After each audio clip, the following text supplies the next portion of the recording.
Before I go any further with this video, I must clarify that this is not a Studio Ghibli film. It wasn't directed by any of the directors of Studio Ghibli. In fact, the only thing that connects this film with Ghibli is longtime character designer Katsuya Kondo, who of course did the character designs for this film as well as many other classic Ghibli films such as My Neighbor Totoro, Castle in the Sky, Kiki's Delivery Service, and so on. So why am I talking about this film? Well, I needed another film to fill out the monthly quota of 31 movies, and plus, when am I ever gonna get to talk about this film ever again? The Emperor of the Sokan Kingdom has passed away, leaving behind more than 550 wives. Good lord, man, how do you have the time?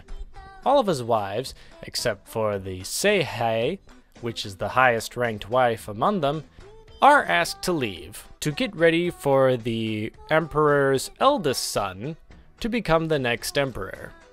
However, the Seihei wants her son, Hitsetsu, to be the new emperor, and orders her retainer to, make the other prince unfertile. Snip, snip.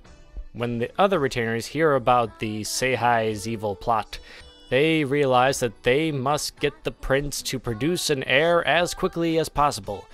So a bulletin is posted throughout the kingdom for women far and wide to come to the palace. A young peasant girl, and our main character by the name of Gina, hears about the prince looking for a bride and thinks to herself, "Oh my god, I could have literally 3 meals a day and nap anytime I want? Where do I sign?" So will Gina be chosen as one of the brides for the new emperor? And will the emperor be able to escape the murderous plot of his stepmother? This is a movie that feels like it would have done better as a television series than an actual full-length movie. It has a lot of stuff going on, but not enough time to explore any of it. For example, when Gina arrives at the palace, she is rooming with 3 other girls. All the girls have their own little unique quirks and whatnot, but we only get to see these quirks during their introduction and not so much after the fact. They're kind of shoved off to the side to explore more aspects. Like, not only is this kind of a comedy series, but there's also some rather serious subjects such as war, sex, assassination.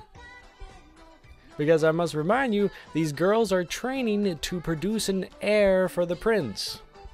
There's even one scene where they talk about hermaphrodites and guy love in class. Who is this movie for? I would hope it's not for children, but I don't know that many adults who would be interested in it. Like, there's this whole subplot about these 2 bandit guys who one day decide, you know what, I'm bored. Let's start a revolution.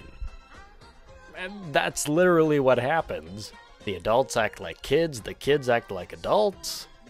And plus, this movie does a lot of telling and not showing. A big example of this is when they're about to reveal, or we're about to find out who the emperor chooses as his head bride. And bum-da-dum, big surprise, it's Gina. But we don't really see that happening. We're just kind of told after the fact, like we're first shown, like, okay, she's about to find out, today's the day we get to find out who's going to be the head bride, and then all of a sudden it cuts to them saying, oh my god, I can't believe Gina got the bride position. What? What happened? And there's even one big scene where the new emperor and Gina are in a stall, and they, well, I don't really know what. I mean, they just kind of fall into the hay in each other's arms, and then we cut back, and we're then told later by the narrator that Gina produces a child. So, did they do it right then and there in the middle of a mass invasion? I mean, how, not to be crude or anything, but how quick did they go? I mean, not that much time. I'm just saying, this is a weird movie. Not sure if it was worth to bring up this movie or not. But, yeah. There you go. Like the clouds, like the breeze. Next time we'll actually talk about some Ghibli-related stuff.